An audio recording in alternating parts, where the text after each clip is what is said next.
La gastronomie de nos outre-mer est à Saint-Ouen. Tropic Marché réunit les produits locaux et spécialités des Antilles, Guyane et Réunion. Les boissons, l'épicerie, les fruits et légumes, les poissons, les recettes du traiteur et même la boucherie. Tout est là pour vous régaler avec les goûteuses saveurs de nos tropiques. Pour un Noël de tradition, jambon, boudin, cochon, pâté, lambi et autres délices vous attendent. Notre équipe est à votre service et vous conseille. Joyeux Noël! Martinique Actualité. Nous avons l'honneur de recevoir aujourd'hui, l'honneur et le plaisir de recevoir aujourd'hui M. Johnny Ajar. Johnny Ajar est député de la Martinique. Il est de Fort-de-France. M. Ajar, bonsoir, comment allez-vous? Ça va très bien. Bonsoir, M. Laochi. Bonsoir au monde entier qui nous regarde. Bien sûr, les Outre-mer prioritairement, les peuples, les populations. Aujourd'hui, à travers le rapport sur la vie chère que j'ai pu mener, j'ai pu visiter, connaître la réalité de Mayotte, par exemple, de la Réunion aussi, mais de Saint-Martin.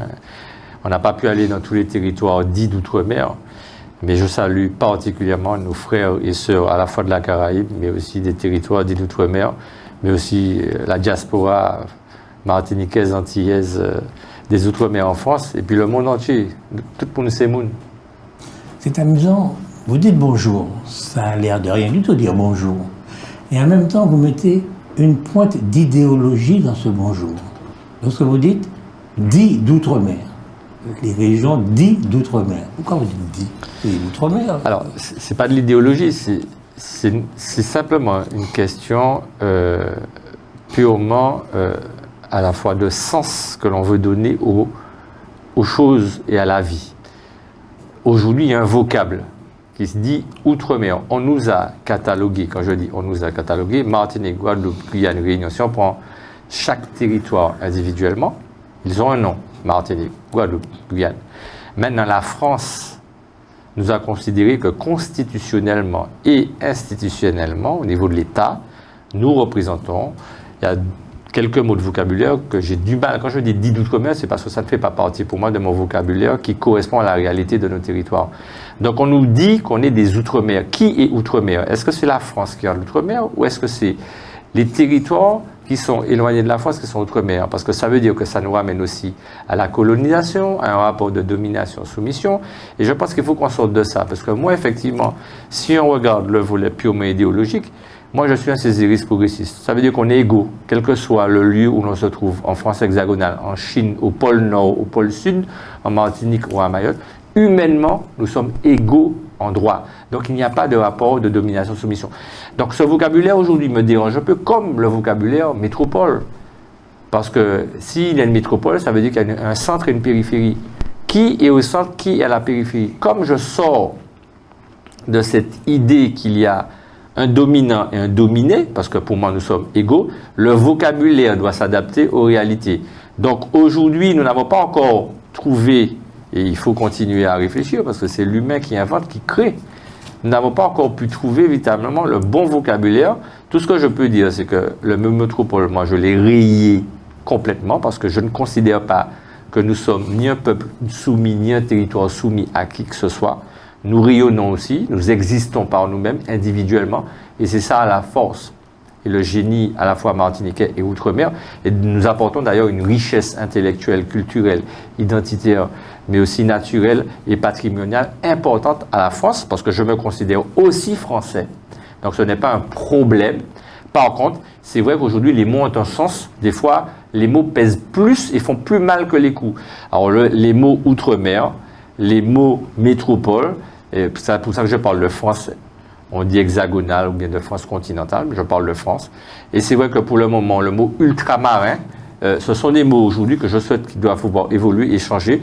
Maintenant, comme c'est le vocabulaire connu dans le langage de tout le monde, je l'utilise, mais le mot dit, effectivement, fait valoir que ce sont pas des... Ils ne correspondent pas à la réalité de ce que nous sommes. Simplement. Monsieur le député, je comprends bien que quand vous ayez éradiqué le mot métropole de votre vocabulaire, puisque quand il y a une métropole, c'est qu'il y a une colonie, par définition. Nous ne sommes pas une colonie. Néanmoins, vous savez ce que c'est que le jacobinisme français.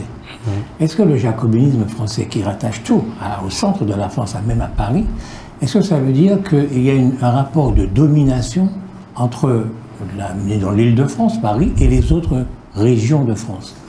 C'est ça le jacobinisme. Mais bien sûr, il y a un rapport de domination. Mais bien sûr qu'il y a aujourd'hui, intellectuellement, il existe toujours, même s'il y a eu des évolutions dans le temps. Nous sommes devenus un département en 1946, nous avons une collectivité unique. Il y a d'autres territoires dits d'outre-mer qui sont allés dans l'article 74 de la spécialité législative. Mais il est vrai que quand on discute avec l'ensemble des autres parlementaires, la France, c'est 577 députés aujourd'hui, qui représentent chacun un morceau de la France, et on voit bien qu'il y a une difficulté, parce que tout est centralisé sur Paris, même par rapport à la France hexagonale, et vous avez raison de le dire. Il y a une forme de centralisme jacobin, de forme de domination de la pensée unique qui considère que c'est par Paris que tout doit passer, même pour les régions qui sont sur le propre continent français. Donc, a fortiori, nous aussi qui sommes encore plus éloignés qu'eux. Donc, c'est un combat porté déjà par Césaire, Aliker, Darcière, tous les progressistes de l'époque, mais tous les hommes épris de justice et d'émancipation de la pensée dans la dimension collective, mais dans le respect aussi de la République française. Mais il faut pouvoir sortir de ce mode de pensée aujourd'hui qui ne correspond pas à la réalité, comme je l'ai dit, de notre mode de vie sur Terre. D'accord. Vous êtes député de la Martinique, mais vous n'êtes peut-être pas très connu en Martinique. Est-ce que je me trompe en disant ça? C'est-à-dire, on sait qu'il y a Johnny Ajar, mais est-ce qu'on vous connaît vraiment? Écoutez, ce n'est pas à moi de le dire, c'est aux gens de le dire s'ils me connaissent ou pas. Et à la rigueur, la question de me connaître ou pas, peu importe. Aujourd'hui, j'ai une mission en tant que parlementaire élu par les Foyalais pour représenter la Martinique à l'Assemblée nationale. Je l'assume pleinement. Mon désir n'est pas d'être connu ni reconnu. Mon désir, c'est de faire avancer les causes et résoudre les problèmes, notamment d'inégalité et de niveau de vie inférieur de nos peuples et populations dits d'outre-mer par rapport à ceux de la France hexagonale. C'est ça l'enjeu fondamentalement. Et donc, la question n'est pas auto-centrée sur moi, mais elle est plutôt diffuse dans le cadre de la personnalité collective du peuple martiniquais que nous sommes, pas au sens négatif que certains pourraient l'utiliser en termes de séparatisme, mais en termes sociologiques. Le fait de pouvoir être martiniquais aujourd'hui en Martinique est une réalité sociologique naturelle, c'est factuel. Parce que quand on me demande où j'habite pas à Paris ni à Marseille, j'habite à Fort-de-France. Et Fort-de-France, c'est en Martinique. Quand on me demande quelle heure il est, parce qu'on parlait de nos différences, je pensais à ça dernièrement, eh bien aujourd'hui, il est midi moins 20 en Martinique, mais ce n'est pas la même heure en France. Donc vous voyez bien qu'on est différents. Et donc faire valoir nos différences dans le respect du droit à l'égalité, en associant justement cette réalité traduite institutionnellement, politiquement, est nécessaire aujourd'hui pour que nous puissions pas seulement exister par nous-mêmes parce que nous le savons, mais exister aussi aux yeux de la France républicaine qui est riche de la multitude des différences de ce que nous apportons à la République française. Pour être député, vous n'en êtes pas moins sobre. Est-ce qu'il vous paraît important que les jeunes Martiniquais qui vous regardent, les Martiniquais qui vous écoutent et que vous représentez, est-ce qu'il vous paraît important qu'ils sachent, par-delà le député que vous venez de définir à l'instant, connaissent un peu l'homme que vous êtes, non? C'est pas important.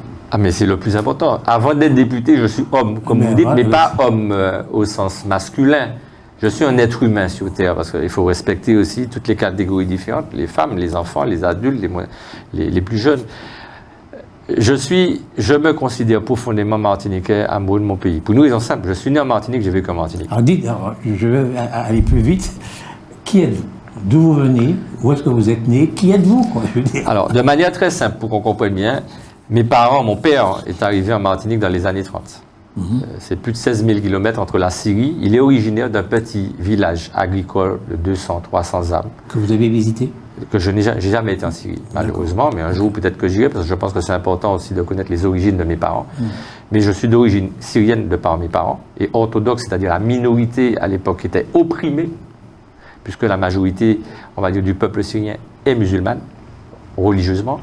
Et donc, mon père est arrivé pour aller chercher... Vos parents étaient orthodoxes. Mes parents étaient alors, orthodoxes. Ils ont dû tous les fuir deux. La Syrie. Alors, on peut parler de fuite, mais on peut parler aussi d'aller chercher un meilleur niveau de vie, une réussite sociale, mais aussi une réussite humaine ailleurs, parce que c'était fermé en Syrie. Donc, ils ont atterri en Martinique, en tout cas mon père en premier, puisqu'il avait déjà un frère qui était ici, et donc il s'est construit il était qu'à monter en commune quand il était qu'à dire, et puis un petit sac à dos, il était qu'à vendre pas de dentifrice, les choses du commun, du quotidien, d'hygiène et alimentaire pour les gens. Et puis il passait des semaines, il a construit comme ça. Et nous sommes 5 enfants. Je suis le dernier d'une famille de 5 enfants. Donc je suis né, alors c'est assez comique parce que je suis né à la clinique Sainte-Marie. Mais la clinique Sainte-Marie dépend de Chelcher. Donc je suis né à Chelcher, alors qu'on sait très bien que je suis foyalais à 100%, Bourg-Bocanal, Bourg-la-Ville, c'est vrai.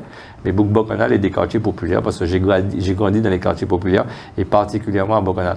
Donc je me sens profondément martiniquais, à la fois de par ma personne, mais de par ma pensée.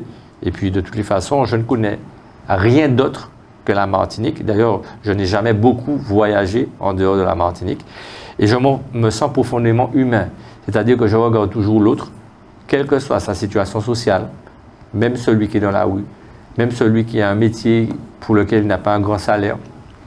Toutes les personnes sont des personnes. Je respecte du jeune à l'aîné et je fais en sorte que nous soyons justement dans le respect réciproque et dans l'amour de notre prochain parce que je suis aussi très croyant. Je prie Dieu tous les jours. J'ai la foi, je suis chrétien. Et c'est à cette phrase que je me répète tous les jours. Je refuse de désespérer parce que désespérer, c'est refuser la vie. Il faut garder la foi. Donc moi, j'ai la foi. Et j'ai eu cette âme associative.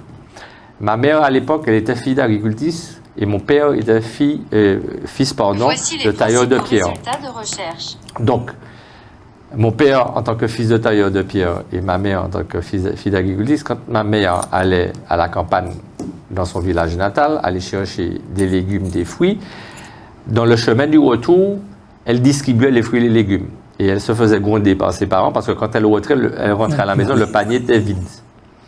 Mais j'ai l'impression que j'ai pris ce côté-là de ma maman, cette générosité que j'ai. Je veux voir le sourire chez les autres. Je veux voir l'amour chez les autres. Je veux voir la solidarité collective. Je veux voir les valeurs d'éthique. Je veux voir véritablement que nous puissions avancer ensemble. Parce qu'il y a de la place pour tous à la réussite du monde. Il faut réduire les inégalités, il faut augmenter les conditions et améliorer les conditions de vie et offrir des perspectives à nos jeunes. Parce que moi, je considère qu'aujourd'hui, nos parents ont fait le travail. Ils nous ont donné l'éducation. Ils nous ont donné des conditions de vie saines, même si c'était difficile à l'époque.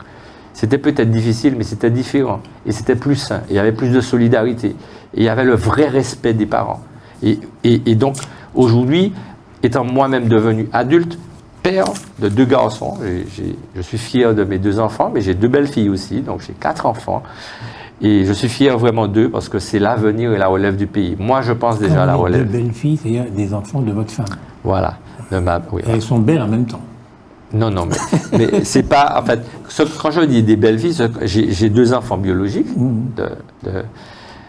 de mon premier mariage. Et j'ai aujourd'hui une nouvelle compagne. Et donc, j'ai 2 belles filles parce que ce sont les filles de ma compagne. Il fallait préciser. D'accord. Comme les Martiniquais ne comprennent pas très bien pourquoi des Syriens, c'est en Martinique qu'ils sont arrivés, alors qu'il y a tant d'autres pays de par le monde. Pourquoi ils sont arrivés en Martinique? Moi, comme j'ai dit, je me suis moi-même posé la question parce que c'est pas tout près. Mais oui. Normalement, on a un côté qui est plus près. Mais au départ, il y avait un frère à mon père qui était là. Donc c'est ça qui lui a donné envie de venir. Alors pourquoi effectivement le premier frère est venu? Il y avait aujourd'hui, ça a toujours existé dans ces pays-là, Liban, Syrie, même Palestine. Il y a eu une forme d'exode justement pour aller chercher la réussite, l'espoir et un meilleur niveau de vie de partout. Et il y avait cet exode pas seulement dans les Antilles ou en Outre-mer, mais même au Brésil, même aux États-Unis. Et je pense qu'ils ont bravé les difficultés parce que mon père n'était pas riche, ma mère n'était pas riche. Hein, comme je le dis, c'est fille d'agricultrice et d'agriculteur et fils de tailleur de pierre. Donc, je n'aurais jamais véritablement le fond de la raison pour laquelle le frère, parce que le frère de mon père est décédé dans un accident à Trinité. Donc, je n'ai jamais pu savoir exactement pourquoi lui, il est venu en premier. Ici. Enfin, les autres frères sont venus aussi. Hein. Ils sont tous décédés en Martinique. Donc, je ne saurais pas, mais tout ce que je sais, c'est que le bon Dieu a fait que je sois né en Martinique, de parents d'origine syrienne, mais martiniquais, parce que mes parents sont enterrés aujourd'hui en Martinique, mes 2 parents sont décédés.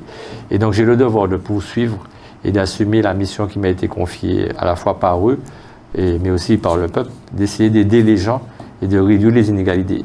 Faire en sorte que la masse populaire qui, dans l'extrême pauvreté, dans l'extrême précarité, dans les difficultés, aujourd'hui, puisse pouvoir avoir la dignité et le respect de vivre dans le cadre d'une société qui soit beaucoup plus respectueuse des personnes en termes d'humanisme et d'universalisme. Votre mère faisait quoi exactement? Ma mère en Martinique était avec mon père commerçante. Voilà. Donc, mes deux parents avaient un petit magasin à la rue Saint-Louis à l'époque. Ça a changé de nom. Ça s'appelle maintenant la rue Antoine Sigère, pour ceux qui connaissent le centre-ville de l'époque. Donc mon papa avait son petit magasin avec son épouse et ses 5 enfants. Et puis, il a vécu. Il n'était pas dans la richesse, puisqu'il donnait beaucoup. On était aussi un endroit de solidarité, d'hospitalité. Il a beaucoup aidé, comme ma mère a beaucoup aidé, comme elle a continué à le faire. Et donc, je suis dans cette transmission-là de valeurs que j'ai intégrées dans mes gènes. Donc, vous êtes de la partie de la rue Antoine Sigère aujourd'hui, qui est plus près du bord du canal que de la savane. Ben, clairement, oui. Je suis du côté du boulevard Allègre, donc du pont Guédon, pour ceux qui se rappellent. Et donc, effectivement, je suis du côté de, enfin, ce que certains appellent le canal de Vassor. Comment voulez-vous l'appeler? Non, mais à la rigueur, aujourd'hui, oui, on va l'appeler canal de Vassor. L'enjeu n'est pas là. Ce que je veux dire, c'est plutôt du Bocanal, quoi. On est Bocanal. On est Bocanal. C'est ça, du côté de Bocanal. C'est pour ça que j'ai passé ma vie à Bocanal. Avec les jeunes de Bocanal. D'ailleurs, on se voit, on est très content de se voir. On est dans la fraternité. Parce qu'il y a une vraie fraternité à l'époque qui s'est construite et qui se consolide avec le temps. Maintenant, on n'a plus 20 ans. Le temps passe. Bon, je reste toujours quelqu'un de très jeune. Je n'ai que 50 ans.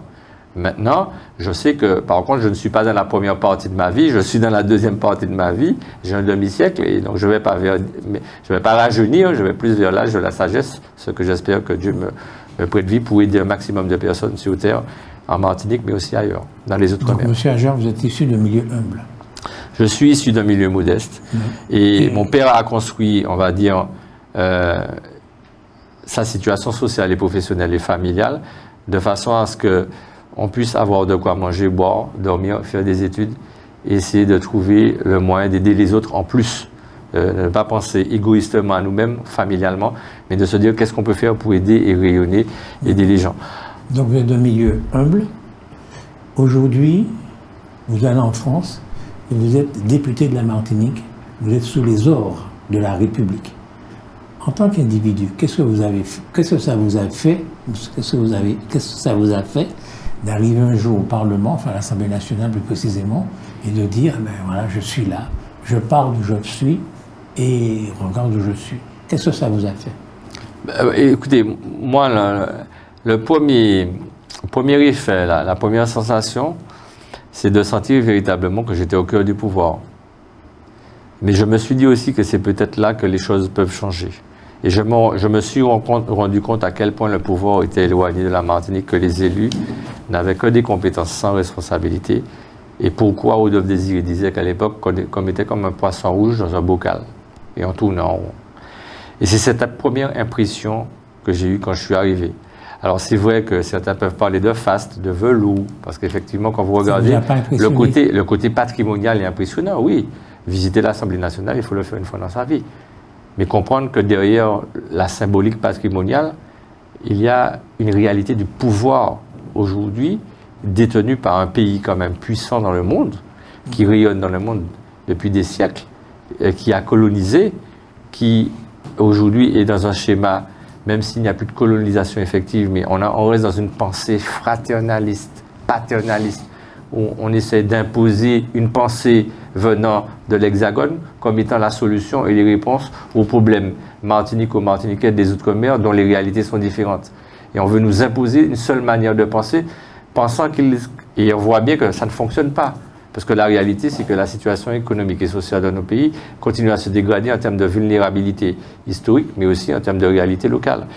Et donc, moi, ce que je retiens de là-bas, c'est qu'effectivement, il y a une beauté esthétique patrimoniale qu'il faut reconnaître. C'est la France dans son côté puissance patrimoniale, je dis, mais il y a aussi un pouvoir, vous l'avez dit, jacobin centralisé sur Paris, qui fait qu'on refuse de reconnaître les différences, la régionalisation et, on va dire, la diversité à la fois multiculturelle, mais naturelle de la France dans le monde.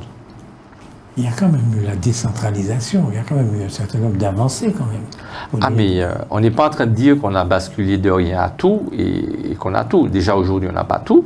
Maintenant, évidemment, il y a eu une évolution depuis l'esclavage, depuis la colonisation, depuis la départementalisation, mais bien sûr, mais il y a eu des hommes et des femmes avant nous qui ont pris ces combats-là. Ce que je fais aujourd'hui n'a rien de nouveau. Je ne fais que poursuivre un travail entamé par Césaire, Aliker, Darcière, et même Claude Lise et les autres, nos aînés, et Alfred Almond et d'autres élus, pas seulement du PPM, mais plus largement des élus martiniquais, qui depuis la départementalisation n'ont cessé d'aider le peuple martiniquais à pouvoir devenir adulte, responsable, capable de créer la richesse localement, créer de l'activité, créer de l'emploi. Donc ce combat a été mené. Donc oui, depuis qu'en 81, François Mitterrand arrive au pouvoir et que la gauche arrive au pouvoir, oui, on est entré dans une phase effectivement de décentralisation et qui est importante, c'est-à-dire de transfert de compétences jusqu'à maintenant quand on regarde. Mais attention, le transfert de compétences n'est pas un transfert de pouvoir. Quand on vous donne les moyens uniquement de devenir propriétaire des bâtiments, collèges et lycées, je prends cet exemple-là, sans avoir les sommes qui vont et qui prennent en compte la vétusté des bâtiments. On vous donne un vieux bâtiment, n'importe quel collège, n'importe quel lycée. On vous dit voilà, c'est votre compétence. On vous donne 100, sauf qu'on vous donne un bâtiment. On ne vous a pas donné un bâtiment neuf, sur lequel on vous dit maintenant débrouillez-vous. On vous donne un bâtiment ancien, abîmé, avec peu d'argent pour le rénover, en vous disant débrouillez-vous, mais pire, on vous dit voilà, ça c'est le cadre de l'éducation nationale. Mais vous n'avez pas les moyens de légiférer ou d'adapter les lois à vos réalités, et c'est ça la question du pouvoir normatif dont parle Serge Letchimy, dont nous parlons en termes de progressistes. Ce n'est pas une responsabilité juste pour dire qu'on est responsable, c'est pour pouvoir penser ce que nous faisons déjà, notre développement de manière endogène, c'est-à-dire localo-centré Martinique dans le cadre de la Caraïbe, mais dans le cadre de la République française et dans le cadre des Amériques aussi, parce qu'il faut répondre à nos réalités géographiques proches. On est plus près aujourd'hui du Brésil que de la France. On est plus près de la Caraïbe que de la France. Donc oui, on est français.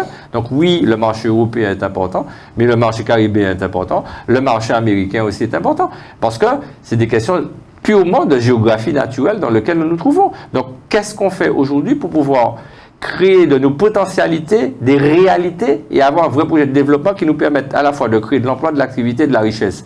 C'est pour ça que je dis aujourd'hui que nous devons avancer vers de nouveaux leviers pour que nous, les élus, nous ayons ces responsabilités-là qui nous permettent de dire, pour que le peuple ne vienne pas me dire, oui, mais si nous pas développer, si nous chômage, c'est faute autres. Parce que dans la réalité, si aujourd'hui, j'ai la compétence pour couper l'herbe sous 100 mètres carrés, mais que je n'ai pas la possibilité de modifier la loi ou d'adapter la loi, je prends cet exemple-là, pour couper l'herbe sur 300 mètres carrés, parce qu'il faut passer par l'Assemblée nationale, alors que naturellement, on me dit, mais tu coupes l'herbe jusque-là alors qu'il faut aller plus loin. Je dis, mais oui, mais pour aller plus loin, je n'ai pas le pouvoir réglementaire législatif de modifier la loi. Un autre exemple très simple et concret. Nos produits locaux industriels sont plus sucrés qui soda, qui yaourt, que nous fabriquons localement. Ils sont plus sucrés qu'en France. Mais vous ne pouvez pas, ni compétence là. Quoi, gérer anti-pouvoir. Même pas en pouvoir, en compétence. Pour moi, il faut faire la différence entre la compétence et le pouvoir. Tu gères une petite compétence, sauf que on voit bien que c'est source d'obésité, source de diabète, source de maladie développée en Martinique. Pourquoi est-ce qu'on consomme plus sucré? Parce que quand vous consommez plus sucré, vous consommez plus. Donc on est dans le consumérisme. Donc la santé des gens ne passe pas, n'est pas prioritaire.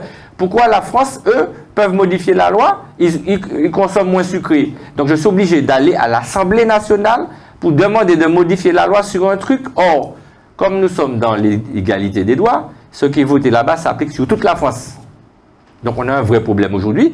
Et je le dis, c'est pour qu'on comprenne bien.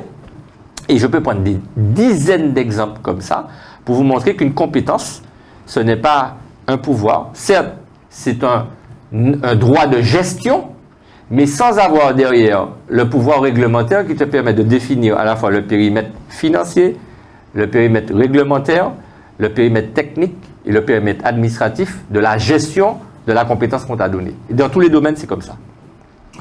Nous sommes un peuple. Oui. Nous sommes donc différents des autres peuples, Oui, par définition. Nous pouvons avoir des goûts différents. oui, Nous pouvons préférer les choses sucrées que les choses qui ne le sont pas. oui. J'ai un frère qui s'appelle Roger Larouché, qui a été classé une année meilleur glacier de France. Il a essayé de faire ici des glaces Diana, qui étaient comme les glaçons en France, c'est-à-dire pas très sucrées. Eh bien, ça n'a pas eu de succès parce que les Martiniquais aiment plus sucré. Vous dites que c'est parce que ça fait qu'ils consomment plus. C'est pas pour qu'ils consomment plus, c'est parce que nous avons l'habitude de la canne à sucre, des choses sucrées, et donc nous préférons les choses sucrées. Voilà. Alors, moi, ce que je vais vous dire très simplement, sans entrer dans un débat sur le sucre, il y a le sucre naturel, il y a le sucre chimique. D'accord? La canne à sucre, c'est le sucre naturel. On ne parle pas de ça. Maintenant, dans la réalité, il y a une question aussi de santé publique qu'il faut prendre en compte. Et le devoir d'une structure d'État et d'une structure collectivité locale, en tout cas d'un pouvoir politique, c'est de dire, en termes de sécurité sanitaire, quel est le niveau, le taux de sucre qui est correct, mais qui permet d'éviter d'avoir des maladies et une aggravation de la santé de nos personnes. Parce que notre devoir, c'est de préserver des vies. Mais on parle du sucre, comme on peut parler du cancer, et là, il y a un vrai sujet, parce que il y a un vrai scandale d'État sur le cancer en Martinique. Ok. Bien. Vous avez parlé en fait, ce que je veux essayer de voir avec vous, c'est vous êtes député de la Martinique. Qu'est-ce que vous pouvez faire pour changer les choses? Vous avez fait un rapport, vous me le disiez, de 400 pages sur la cherté de la vie. Comment on peut changer ça? Je veux dire que vous dites, bon, on est près des pays voisins. Bon, effectivement, on peut acheter des choses au Brésil moins chères qu'à Paris, ça c'est clair. Est-ce que vous êtes sûr que vous pouvez vous entendre mieux avec vos voisins qu'avec des gens qui sont plus loin? Il y a des gens qui ne s'entendent pas du tout avec leurs voisins. Le cousinage, le voisinage géographique n'est pas un gage de bien s'entendre. Quand je regarde ce qui se passe en Amérique du Sud, que ce soit au Mexique, au Brésil ou ailleurs, je ne trouve pas ça particulièrement sexy, quoi, je veux dire. Alors, on va être très simple. Je ne parle pas d'a priori négatif, déjà. Ce n'est pas parce que j'ai un voisin que je parle déjà du principe que je ne vais pas m'entendre avec le voisin. Sinon, c'est même pas la peine d'essayer de parler avec lui, parce que si mentalement, je me conditionne en me disant que je ne vais pas m'entendre avec lui, c'est même pas la peine d'aller pas l'éveil. Donc, allons partir de constat en se disant que nous avons tous des intérêts à travailler ensemble, surtout quand on est voisins géographiquement. Maintenant, moi, je reviens sur un truc, parce que vous avez dit on est un peuple. J'ai bien dit qu'on est un peuple au sens sociologique, c'est-à-dire au sens naturel. C'est quoi un peuple? Ce sont des personnes, une communauté de personnes qui vivent sur un même espace, un même territoire qui est commun à tous, avec des traditions, une culture qui est propre à cet espace. Donc oui, nous sommes un peuple. Nous ne sommes pas un peuple au sens de l'État. Comme on dit, on n'est pas une nation au sens de l'État. Par contre, sociologiquement, nous sommes une nation et nous sommes un peuple. Et je le dis parce que la Martinique existe. Personne ne peut pas dire que la Martinique n'a pas existé. Nous adorons. Personne ne peut pas dire que nous pas des traditions, des réalités culturelles, identitaires propres. Personne ne peut pas dire que nous pas un climat qui est différent. Personne ne peut pas dire que nous pas la neige Martinique. Donc, nous sommes un peuple et une nation au sens sociologique, c'est-à-dire au sens naturel de la vie, mais pas au sens de l'État, c'est-à-dire au sens politique du terme. Quand je dis politique, pas politique... institutionnel, quoi. Oui, au sens institutionnel, voilà. Donc, je fais une clarification pour qu'on comprenne bien, parce que souvent, les gens font la confusion en disant, oui, non, on n'est pas un peuple, parce que le dictionnaire dit, on n'est pas des séparatistes. Je ne dis pas que la Martinique est indépendante, puisqu'on n'est pas un État.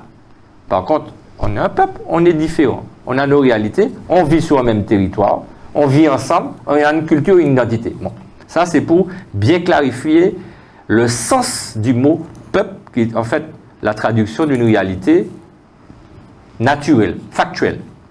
Maintenant, pour revenir au rapport sur la vie chère, il fallait absolument, à mon avis, avoir une vision globale. Parce qu'on a trop souvent regardé la vie chère comme la question des prix qui augmentent. Donc les prix qui augmentent, c'est un déterminant, mais ce n'est pas le seul. Quand vous regardez un malade, pour chercher à comprendre sa maladie, vous essayez de regarder globalement quels sont ses symptômes. Et qu'est-ce que je fais quand je fais ça? Je découvre qu'il n'y a pas un déterminant de la vie chère. Il y en a au moins 4. Il y en a au moins 4. Et c'est en cela que ce rapport-là est important, voté à l'unanimité, transpartisan. et qui pointe du doigt une problématique d'ordre structurelle et conjoncturelle. Quand je dis structurelle, c'est-à-dire que c'est historique. Ça a toujours existé. Mais ça s'est dégradé. Les inégalités se sont accrues. Et comment on le voit? C'est par la faiblesse de notre niveau de vie chez nous par rapport à ceux qui vivent en France hexagonale. Comment on le voit? C'est par les inégalités sociales qui se sont creusées ici, dans nos territoires, par rapport à la France hexagonale. Mais qui se sont creusées aussi entre nous. Je prends un exemple tout bête. Ceux qui ont les 40%, ceux qui n'ont pas les 40%. Chez nous, par exemple. Alors que les 40%, justement, c'est une prime de vie chère pour lutter contre la vie chère, déjà historiquement. C'est une prime de vie chère, sauf que comme elle est donnée uniquement aux fonctionnaires, ça veut dire que tous ceux qui sont dans le privé ne bénéficient pas des 40%. Donc on a ces situations historiques avec des réalités géographiques qui sont réelles, structurelles, qui sont des contraintes. Insularité, on est une île entourée d'eau. Éloignement, c'est-à-dire que par rapport à la France, qui est un territoire où on consomme 80%, je rappelle qu'on est aussi une terre d'importation massive. On importe 80% de ce que nous consommons. Et les 80% viennent principalement de France directement et d'Europe. Ça veut dire quoi? Que cette réalité d'éloignement par rapport à ce que nous importons, qui nous permettent de consommer, fait que nous sommes dans une dépendance extrême. Et donc, on a aussi une troisième contrainte naturelle, c'est l'exiguïté du marché intérieur. Oui, nous t'es 400 000, donc ça veut dire que là, on vend 400 000 frigidaires, on ne peut pas vendre plus. Donc effectivement, ça ne crée pas on va dire, ça ne favorise pas qu'il y ait plus de concurrents, plus de gens, un modèle économique qui soit basé sur plus de concurrence et donc faire baisser les prix. Donc cette réalité-là, des contraintes qui existent, il faut les prendre en compte, c'est vrai. Mais ça ne peut pas justifier la vie chère telle qu'elle est aujourd'hui. Ça ne peut pas justifier les écarts de prix qui sont aussi importants. Alors, une fois qu'on a établi cette réalité-là, quels sont les cas déterminants? Et vous allez voir les différents rapports que j'ai étudiés avant et l'enquête le démontre derrière, parce que ce qui est important dans cette enquête, c'est qu'elle fait une démonstration de ce que certains pensent, mais qui n'ont jamais pu matérialiser, officialiser, formaliser, parce qu'ils n'ont pas été au bout et parce qu'il n'y a pas eu cette vision globale. Premier déterminant, c'est le niveau de revenu. Nos niveaux de revenus par rapport à la France hexagonale sont plus bas. Les derniers chiffres qu'on a, c'est 1 360 € en Martinique, 1 310 € en Guadeloupe de salaire, de revenus mensuels, quand en France, on est à 1 600, 1 700 €. Donc, vous voyez bien, je parle de niveau de revenu médian, c'est-à-dire la moitié en dessous. Non, c'est pas de moyenne, c'est médiane, ça veut dire la moitié en dessous, l'autre moitié au-dessus. C'est différent de la moyenne. La médiane est mieux que la moyenne, parce que la moyenne te donne, on va dire, entre l'extrême haut et l'extrême bas, c'est pas un milieu, mais une moyenne, c'est comme ça que ça s'appelle, alors que le médian, c'est le milieu, c'est-à-dire la moitié de la population est en dessous de 1360 et l'autre moitié est au-dessus de 1360. Donc on a des niveaux de revenus plus bas. Et on voit bien que les conséquences aujourd'hui de la vie chère, c'est quoi? Insécurité, extrême précarité, chômage endémique grave, crise sociale majeure, décrochage scolaire, c'est-à-dire que tous les problèmes de la société se sont traduits, en fait, exprimés à travers la violence, la drogue, d'autres phénomènes négatifs, mais ils ont une origine, c'est que le coût de la vie de nos territoires est tellement excessif, tellement intolérable, que les gens cherchent, même par des moyens illégaux, de faire autre chose. D'ailleurs, ça a développé beaucoup l'économie informelle, c'est-à-dire que les gens préfèrent rester cachés, qu'on ne sache pas qu'ils fassent telle activité ou telle activité, de peur qu'on vienne les voir. Alors que l'informel, ça veut dire aussi que quand tu vas aller en retraite, tu ne vas jamais cotiser pour ta retraite, puisque comme tu es informel, tu n'es pas déclaré, et donc tu vas arriver à 70 ans, tu vas voir que tu n'as pas de retraite, tu as un problème. Est-ce que l'économie informelle est développée en Martinique, est très développée en Martinique? Elle est beaucoup plus développée qu'avant, progressivement, oui, elle est développée. Mais je ne parle pas de la petite économie informelle où tu fais toujours quelque chose à gauche. Je dis n'importe quoi. Tu as un petit potager et puis tu vends tes légumes à ton voisinage. Mais je parle d'économie informelle illégale parce que aujourd'hui, tu as de l'argent sale qui circule à partir de la drogue, tu as des armes. C'est ça qui génère les problématiques d'insécurité. Et puis d'autres types d'activités informelles volontairement organisées pour pouvoir faire des bénéfices dans le dos de l'ensemble et qui empêchent à l'économie de créer de l'activité, créer de la richesse. Parce que tout ce qui n'est pas connu, crée une concurrence à ce qui est connu, une concurrence déloyale. Alors, je vais au bout de ce que je dis. Le niveau des revenus de nos territoires, de nos peuples et populations, mais pas seulement Martinique, de l'ensemble des territoires d'outre-mer, est plus bas que que ceux de l'Hexagone. La Mayotte, c'est le pire, hein. C'est la catastrophe. Hein. Je crois que le niveau médian de revenus à Mayotte, c'est 260 € comme ça. Chez nous, c'est 1360. 1360. Et ce C'est les serait derniers chiffres 1700 en INSEE. France. Ce serait 1700, oui, c'est les chiffres D'accord. INSEE. Le deuxième niveau, donc, comme on a des revenus plus bas, le deuxième déterminant important, c'est le niveau des prix. Et là, quand on va dans le niveau des prix, effectivement, on a des prix qui sont beaucoup plus élevés qu'en France hexagonale. Il suffit d'aller faire vos courses là, de faire vos courses ici, vous allez voir la différence clairement. C'est démontré dans tous les rapports INSEE, mais la dernière étude INSEE de 2022 démontre que quoi? Les écarts de prix entre la France hexagonale et nos territoires ont battu un record d'écart. C'est-à-dire que les écarts sont les plus importants de l'histoire de nos territoires. Ça veut dire quoi? Que les inégalités se sont accrues en écart de prix. Pourtant, la contrainte insulaire, éloignement, exiguïté n'a pas changé. Ce que je veux dire par là, c'est que la Martinique reste positionnée là où elle est géographiquement, insulairement et en termes de marché. D'accord? Le prix du fioul a augmenté quand même. Mais c'est bien ce que je suis en train de vous dire. Ce que je suis en train de vous dire, c'est que malgré les contraintes naturelles, ok, les écarts de prix n'ont cessé d'exploser. Qu'est-ce qui s'est passé? Aux contraintes structurelles se sont ajoutées des contraintes conjoncturelles. Guerre en Ukraine, réchauffement climatique, etc., spéculation et autres. Pourquoi je dis ça? Parce que dans la réalité, quand on regarde le niveau des prix, on va fouiller, et j'ai été fouillé, et le rapport démontre qu'aujourd'hui, on a une économie de rente, on a une économie captive, on est otage, parce qu'il y a des monopoles, des oligopoles, il y a des concentrations. Alors, c'est quoi une concentration? Alors, monopole, c'est quoi? C'est une structure qui a la quasi-totalité du pouvoir de marché. Oligopole, c'est ils sont 2, 3, 4, mais ils ne sont pas nombreux, mais ils sont plus que 1. Je prends l'exemple de la CMA-CGM, pour moi, c'est un quasi-monopole. Ce n'est pas un monopole, ils ont 80% de part de marché sur les Outre-mer. Donc, ils sont presque seuls. Mais ils ont 80%, c'est énorme. Je prends les oligopoles. Dans l'aérien, tu as des oligopoles. Dans la téléphonie, tu as des oligopoles. Dans tous les domaines, ça tourne entre 3 ou 4 maximum. Dans tous les domaines. Et puis derrière, il y a ce qu'on appelle les concentrations. C'est quoi une concentration verticale? Bien, comme nous importons massivement, eh bien, dans la chaîne d'approvisionnement, il y a plein d'intermédiaires. Il y en a une quinzaine qui ont été identifiés. Depuis l'industriel que vous commandez en France, jusqu'à celui qui distribue en Martinique. D'accord? Eh bien, qu'est-ce que vous constatez? C'est qu'il y a des grands groupes qui maîtrisent toute la chaîne d'approvisionnement. C'est-à-dire qu'ils sont quoi?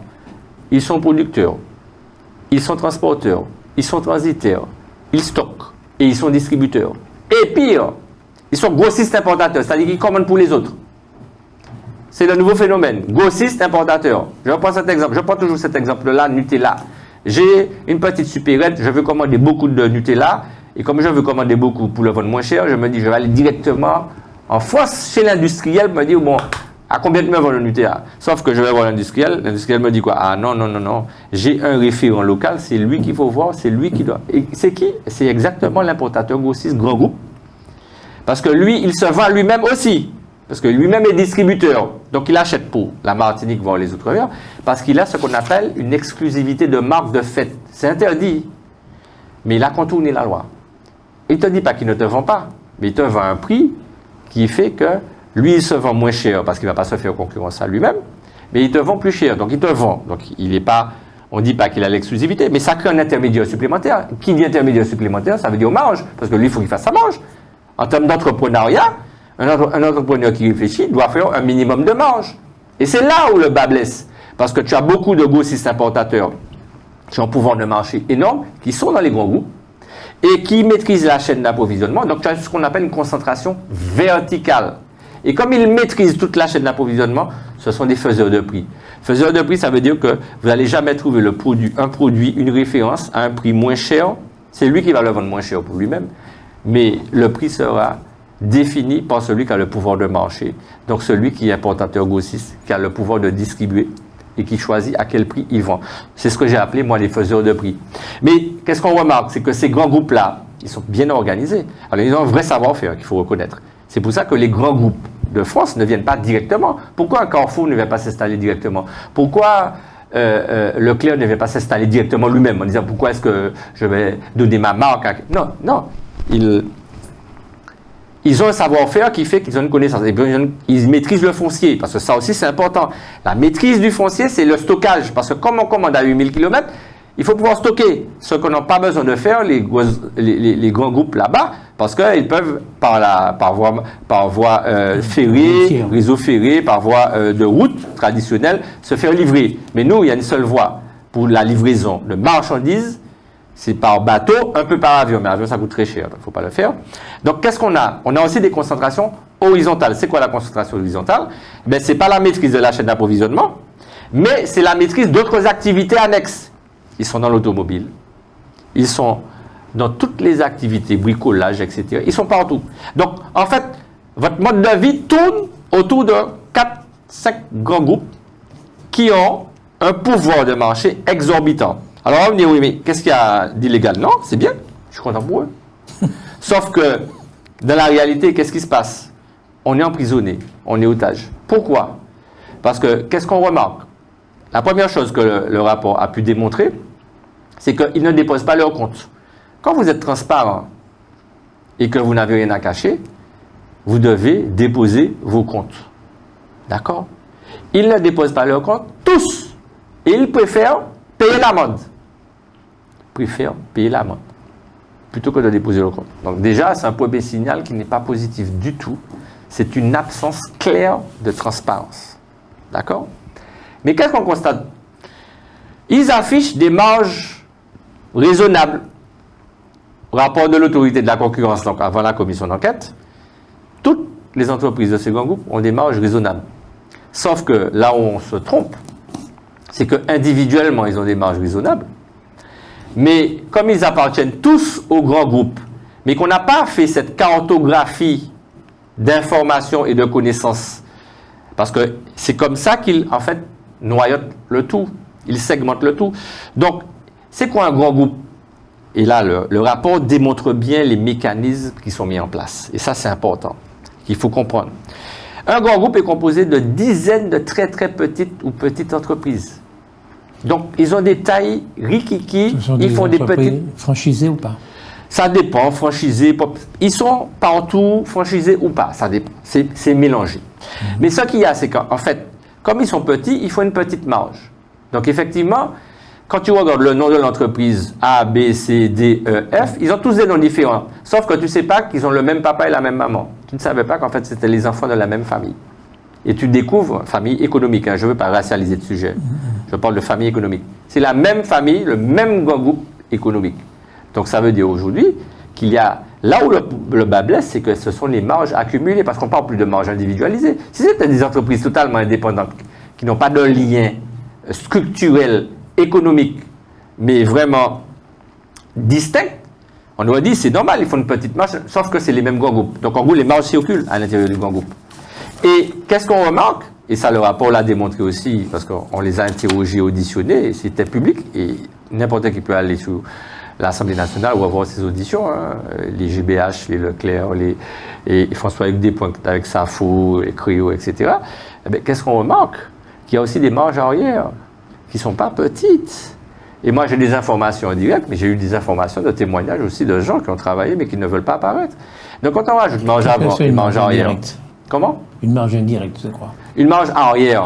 Arrière, elle est cachée. Vous ne la voyez pas. En gros, celui qui vous vend le produit vous fait une ristourne, c'est-à-dire il vous vend à un prix, mais un an après, il vous rembourse plusieurs millions d'euros parce que vous avez acheté dans ses mains tellement de produits qu'il vous consent, parce que vous êtes un bon client, à une forme de remboursement de sommes très importantes. C'est ce qu'on appelle une marge arrière. Donc, elle n'arrive pas tout de suite, d'accord, mais elle arrive après. Sauf que, finalement, vous n'achetez pas le produit au même prix, parce que vous l'achetez à un prix à une date donnée, mais comme vous avez une marge arrière, c'est-à-dire que vous gagnez de l'argent en plus par rapport à la quantité de volume que vous avez acheté le produit, puisque vous livrez les autres et puis que vous vous livrez vous-même, donc vous faites des économies d'échelle pour vous-même. Vous faites également des économies fiscales, parce que vous optimisez fiscalement, donc vous avez la plus grande ingénierie en termes de savoir-faire dans le grand groupe, et vous devenez une vraie puissance économique. Et aujourd'hui, on est enfermé, emprisonné, parce qu'on ne peut que consommer, on n'a pas d'autre choix. Il y a des choses qu'on ne peut pas commander pour manger, pour boire ou pour dormir. Je prends l'exemple de l'Internet, par exemple, qui est 35% plus cher chez nous qu'en France hexagonale. Eh bien, comme on n'est pas propriétaire des câbles sous-marins, ben, Orange notamment, qui est propriétaire de câbles sous-marins, n'est pas le seul, c'est que des câbles privés aujourd'hui, décide du prix de vente de l'Internet dans nos territoires. C'est-à-dire l'arrivée, l'origine du câble qui arrive financé par les privés, ok, sauf qu'après, ils vendent et tu payes chaque mois.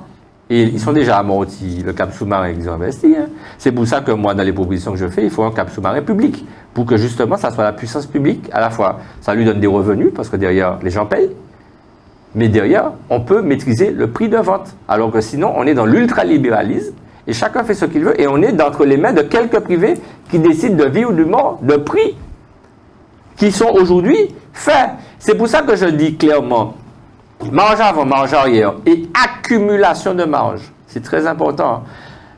Je regrette, je l'ai dit, mais il y avait un directeur de GDH, et on a pris souvent cet exemple-là, GBH, que je dénonce. Marriott, hein. Oui, oui, que je dénonce. C'est le conteneur de pâtes. On m'a dit, regardez, je fais venir un conteneur de pâtes. Mais avec le coût du transport, le conteneur de pâtes, la valeur du conteneur de pâtes est tellement chère que je suis obligé, je la vends à perte. C'est comme ça, attendez, c'est comme ça qu'il parle. Non, pardon. Il parlait.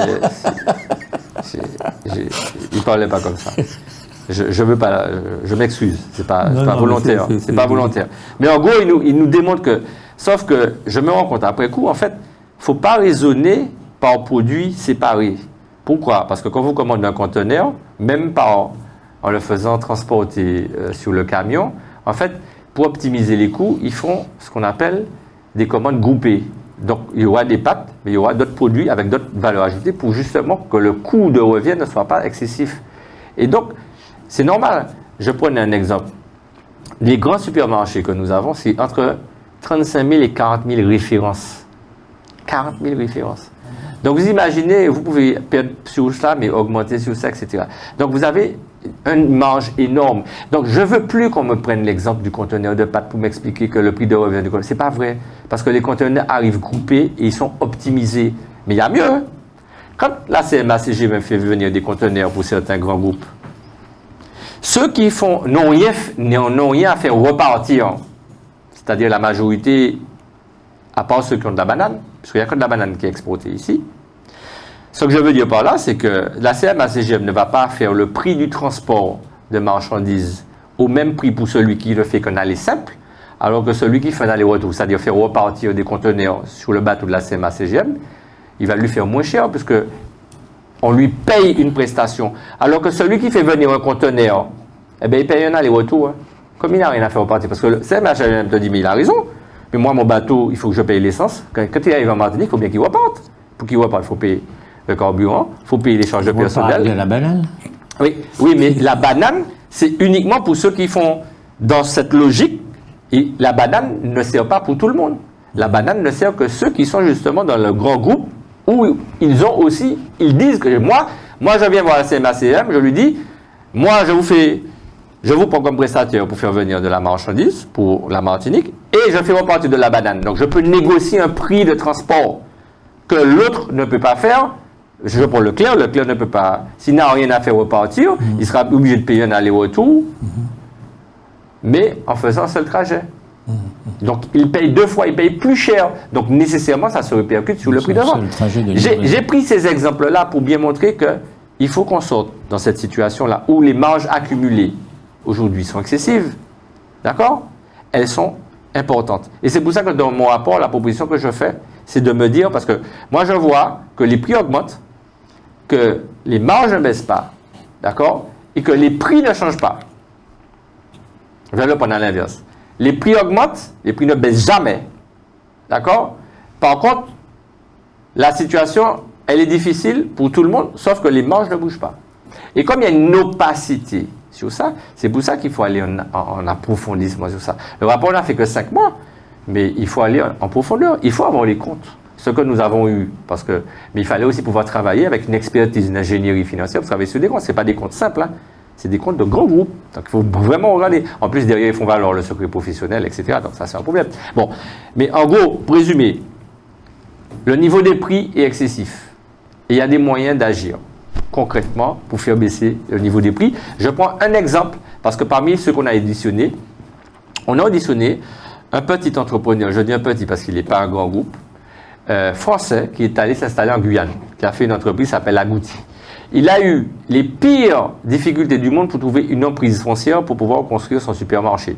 Parce qu'en Guyane, contrairement à chez nous et par rapport à l'histoire, le foncier appartient à l'État en Guyane. Mais chez nous, ça appartient à quelques grands groupes. D'accord? Eh bien, ils ont eu du mal. Donc, on leur a donné un terrain assez éloigné des zones urbanisées, en gros, des densités de population. Malgré tout, il a les mêmes contraintes d'approvisionnement que tous les grands groupes, puisqu'il est en Guyane. Il a les mêmes contraintes. Eh bien, il vend moins cher, de 20%, les mêmes produits. Comment il fait? Eh bien, c'est bien ça. Il optimise. Et pourtant, il est plus petit. Ça veut dire que c'est possible. Ça veut dire, et vous lisez le rapport, vous allez voir. C'est possible. Et c'est pour ça que dans mon rapport, je dis très clairement que je demande aux grands groupes de faire l'effort de baisser les prix sur l'ensemble des références. L'ensemble des références de 20%. Parce que parmi les préconisations et les solutions, il va falloir augmenter les revenus, faire baisser les prix. Parce que c'est ce qui fait le pouvoir d'achat. Le pouvoir d'achat de la personne, c'est ce qu'elle dépense et ce qu'elle touche.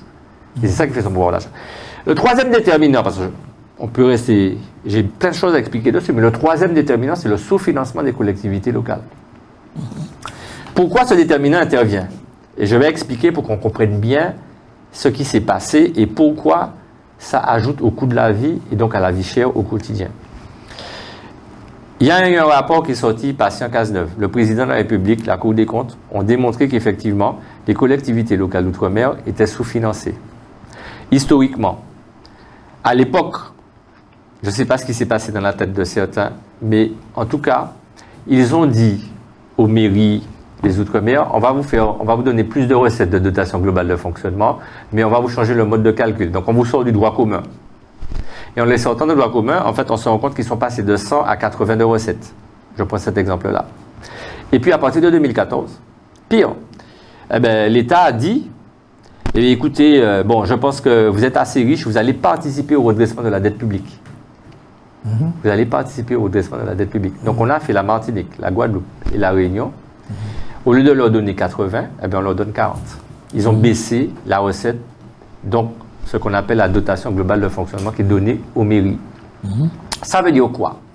Ça veut dire qu'une mairie qui est un élément moteur sur un territoire, qui fait des services publics, crèches, écoles, routes, sécurité, équipements sportifs, culturels, qui fait la vie du quotidien des gens, donc qui aide les gens à vivre, notamment les gens qui ont peu de moyens, parce que la mission de service public, c'est d'aider tous, rendre accessible à tous la culture, le sport, l'économie, tout ce qui est de la compétence du maire. Eh bien quoi? Les recettes sont à 40, sauf que les besoins dans nos territoires explosent. Explosent, c'est le cas de la ville de Fort-de-France. Je vous regarde et je me demande si vous faites exprès De d'oublier l'octroi de mer. Je vais venir. Attendez, laissez-moi terminer mon raisonnement. Non, parce que votre raisonnement ne peut pas tenir si au départ Est-ce que vous me permettez? Est-ce que vous me permettez? Et je vais venir à l'octroi de mer. Rassurez-vous. Je n'oublie pas et je reviens dessus. Je vais revenir. Je veux finir simplement mon raisonnement. Qu'est-ce qui se passe? Les besoins augmentent. Sauf que la loi impose aux mairies d'avoir des comptes équilibré. Donc, on est obligé de voter avec le même niveau de recettes que le niveau de dépenses. Donc, qu'est-ce qui se passe? Eh bien, les mairies n'ont pas d'autre choix que de baisser le niveau de service public. Je dis n'importe quoi. Au lieu de changer 150 ampoules, on va changer 50. Au lieu de boucher 350 trous, eh bien, on va boucher 50 trous. Au lieu de faire 4 ramassages d'ordures ménagères, on va faire 2 ramassages d'ordures ménagères. Au lieu d'avoir 5 crèches, eh bien, on va avoir 4 crèches, etc., etc. Donc, on baisse le niveau de service public. Ça veut dire qu'on rend plus difficile l'accès à, on va dire, un service d'intérêt général pour les plus vulnérables notamment, et les autres, mais aussi un mode de vie. Mais comme ça ne suffit pas, eh qu'est-ce qui reste comme levier au maire? Il n'a pas de pouvoir, eh c'est d'augmenter les taxes et les impôts. Et quand tu augmentes les taxes et les impôts, tu touches directement les ménages, les associations, mais aussi les entreprises petites et moyennes, parce que les gosses peuvent s'en sortir. Je prends un autre exemple, et ça, je vais venir, ça c'est sous le 4e point. J'en arrive. Donc, il y a un sous-financement des collectivités qui a généré indirectement, mais réellement, une augmentation du coût de la vie et une vie chère plus importante pour nos peuples et nos populations de nos territoires dits d'outre-mer. Le 4e phénomène, et ça va m'amener à la question de l'octroi de mer, on peut parler de l'octroi de mer dès maintenant. Si je regarde Roland, Larouché, je ne vais pas regarder que son pied gauche. C'est une personne à part entière. Il a une tête, deux jambes, un corps, deux bras. Donc c'est une personne globalement. Donc si je dois analyser, je vais analyser la personne. Parce qu'il n'est peut-être pas un bon footballeur, parce qu'il n'a pas un bon pied gauche, mais ça reste une personne globalement. Ce que je veux dire par là, pendant cet exemple, c'est de dire que je vais regarder la fiscalité globalement. Si je dois regarder la question de la fiscalité dans le coût de la vie, quel est l'impact de la fiscalité sur la vie chère, je le regarde globalement. Qu'est-ce qu'il y a comme deux taxes importantes? Impôts. Il y a l'octroi de mer, mais il y a aussi la TVA. Les deux agissent. Quand on a fait l'étude dans le rapport de la commission d'enquête, qu'est-ce qu'on remarque? On remarque effectivement, et il faut le reconnaître, et vous avez raison, Roland Larouché, la question de l'octroi de mer renchérit le coût de la vie, c'est vrai. Il ne faut pas dire le contraire, c'est vrai. Non, je parlais de l'octroi de mer en disant que ça servait de ressources aux communes. Attends, mais je termine mon raisonnement. Maintenant, ça le renchérit de manière raisonnable, parce qu'effectivement, il permet pas simplement d'être une ressource aux communes, il permet aux communes d'avoir un service public. Un service public. Donc, de toutes les façons, ça revient pour la qualité de vie des gens. Et c'est ça qui est important. D'accord? Mais si je dois regarder l'octroi de mer, je dois regarder l'octroi de mer et la TVA. Qu'est-ce qu'on remarque? Globalement, c'est 1 milliard, 1,2 milliard de recettes pour les deux. C'est-à-dire octroi de mer et TVA. Sauf que l'octroi de mer est une richesse créée localement. Alors, elle est basée sur l'importation, donc ça, c'est un vrai problème. Mais elle est créée localement. Elle est créée justement pour protéger la production locale. Quand je dis qu'elle est créée localement, c'est parce qu'on consomme localement qu'on a cet octroi de mer. C'est ça la réalité. C'est parce qu'on commande de l'extérieur et qu'on fait entrer cette marchandise et qu'on consomme localement. Par contre, la TVA, les 1,2 milliard de la TVA repartent. Ça veut dire que l'octroi de mer, la recette d'impôt, reste et réinvestit dans le territoire. La TVA repart en France. 1,2 milliard qui repart en France. Et là, il y a un sérieux problème. Parce que finalement, l'octroi de mer a un intérêt local parce qu'il sert en termes de service public. C'est un vrai besoin aujourd'hui de la puissance publique territoriale. Mais il y a aussi des anomalies qu'il faut régler. Et ça, je suis d'accord. Il y a peut-être des choses sur lesquelles il faut revoir, peut-être rénover cet octroi de mer. Mais il doit rester et demeurer. Par contre, il est un acteur et il est un indicateur important dans la participation du développement de la richesse locale en termes économiques. La TVA, elle repart, c'est-à-dire qu'on crée la richesse, mais finalement, on enlève. Si j'ai créé par moi-même 2 litres de sang supplémentaires, mais mes 2 litres de sang, quelqu'un d'autre le prend, je ne les ai plus pour moi-même pour qu'il puisse utiliser le bon fonctionnement de mon corps. Donc j'ai un problème. Donc là où j'ai un problème aujourd'hui, c'est de voir comment globalement, et j'ai une proposition concrète sur la TVA, au lieu de la faire repartir, je la réaffecte. Écoute bien, je la réaffecte comme une allocation spéciale pour les retraités, les étudiants, les personnes qui ont des très petits revenus, à condition qu'ils consomment localement. C'est-à-dire que je leur donne un pouvoir d'achat, comme une allocation, pour les petites retraites et les étudiants qui n'ont pas grand-chose, à condition qu'ils consomment localement. Comment je le prouve? Simplement, je ne veux pas que tu commandes sur Internet, Amazon, ces bagages-là. Tu achètes localement. Dès que tu achètes localement, tu as droit à cette allocation qui augmente ton niveau de revenu à partir d'une taxe qui existe déjà, qui rapporte à l'État et qui est reversée pour faire fonctionner l'économie locale, territoriale. C'est très important. Et sur l'octroi de mer, comme on a une vision globale, il faut regarder pour permettre à ce que les anomalies soient réglées, parce qu'il y a des choses sur lesquelles il faut vraiment travailler sur le fond, mais pour moi, l'octroi de mer doit demeurer parce que ce n'est pas le poids de l'octroi de mer dans la formation des prix, il est raisonnable contrairement à ce que l'on veut sous-entendre. Et donc, la fiscalité est à revoir globalement. Moi, dès qu'on a un problème, il faut le regarder globalement. Il ne faut pas regarder le petit morceau du coin du mur, il faut regarder tout l'espace pour voir exactement comment on règle structurellement le problème. J'en arrive au quatrième déterminant. Le quatrième déterminant, c'est le désengagement à la fois financier et en investissement de l'État. Parce que la réalité, c'est quoi? C'est qu'on est passé d'1 milliard de défiscalisation à 500 millions de défiscalisation. On est passé de la TVA non perçue récupérable, c'était 100 millions d'exonération pour nos entreprises. Supprimées. Je répète, supprimées. Donc les charges des entreprises ont augmenté. On est passé, écoutez bien, 30% d'abattement fiscal, parce qu'on avait des mesures déjà dès l'époque de compensation du coût de la vie chère. La prime de vie chère de 40%, c'est une compensation de prime de vie chère pour lutter contre le côté excessif du coût de la vie. Maintenant, ce n'est pas pour le privé. Les 30% d'abattement fiscal, vous savez, on vous fait payer des impôts, ça veut dire qu'en échange, il y a un service public, soit d'État, soit territorial.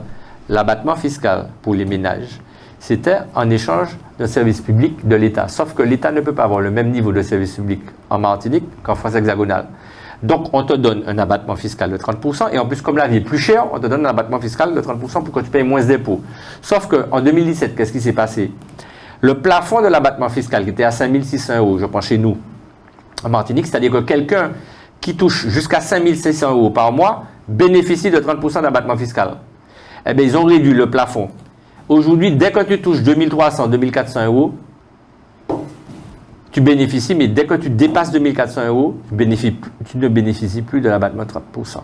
Donc, tu payes des impôts en plus. Ça, c'est une perte de pouvoir d'achat directe. Alors, on va me dire, oui, c'est les classes moyennes. Oui, mais les classes moyennes s'appauvrissent. Parce que c'est ceux qui payent des impôts. La réalité, c'est ça. Et ça, c'est injuste. Parce que les prix augmentent. Et en plus, le peu d'argent que tu as qui aurait pu servir à consommer, à aider ta famille, à aider les autres, tu dois le payer en impôts parce qu'on a baissé l'abattement fiscal, parce qu'on a changé le plafond de l'abattement fiscal. Mais ça, c'est un exemple du désengagement de l'État qui récupère cet argent dans les mains des ménages de nos territoires qui sont déjà en grave difficulté. Donc aujourd'hui, il y a un problème également dans l'investissement de l'État. Et donc, je prends un autre exemple, on parlait de TVA. On a une TVA réduite, c'est vrai, on a une TVA à 8,5 et à 2,1 par rapport à la France, mais ce n'est pas un cadeau. La TVA réduite, ce n'est pas pour faire plaisir, c'est que la vie est tellement chère historiquement et structurellement qu'on a mis une taxe de TVA moins importante justement pour ne pas augmenter le coût de la vie encore, pour pas rendre encore la vie plus chère par les taxes et les impôts. Ce n'est pas un cadeau, mais on voit bien que ça ne suffit pas, parce qu'on est en 2023, eh bien les prix continuent à exploser, les revenus continuent à chuter. Alors, une fois qu'on a fait le diagnostic, et il faut bien regarder, quand je dis, il faut regarder l'association des quatre déterminants.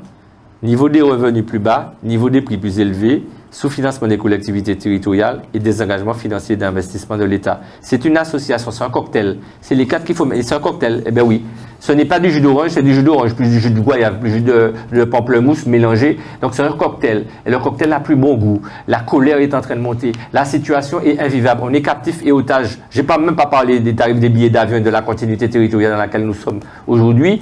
Théoriquement, en termes d'égalité des droits, mais dans la réalité, aujourd'hui, on est complètement décalage quand on voit que la Corse a 190 millions d'euros de compensation financière pour la continuité territoriale. Ils sont 300 000 à 600 km des côtes françaises, et que les Outre-mer, on a 45 millions.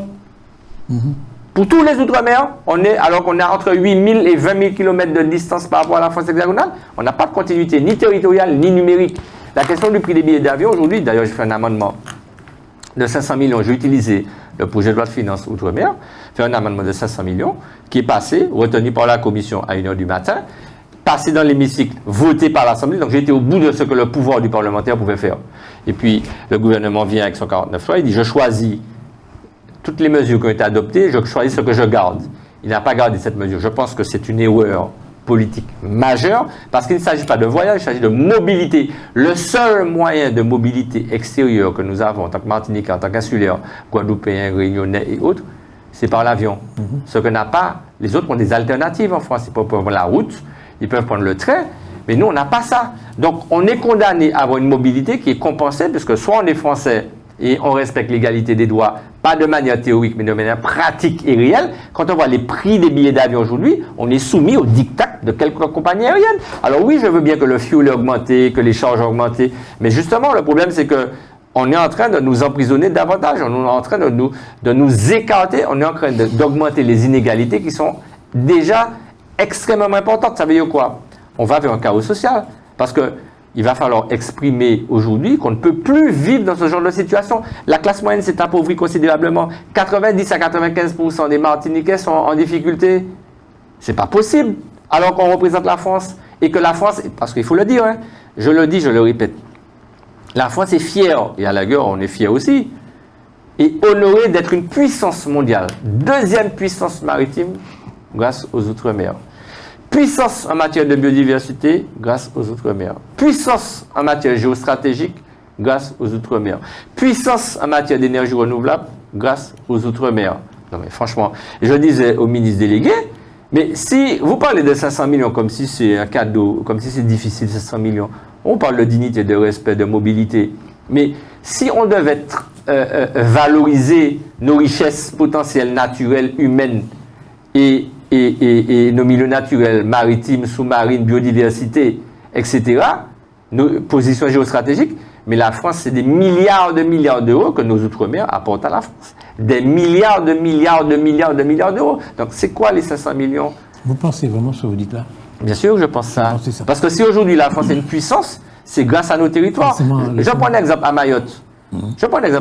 Vous savez qu'il y a une cellule d'écoute à Mayotte pour écouter tout ce qui se passe sur le continent africain. Où est-ce qu'on a basé Mayotte? Sur la petite île de Mayotte. C'est une puissance. Pourquoi est-ce que vous pensez... Alors, vous voyez le foncier.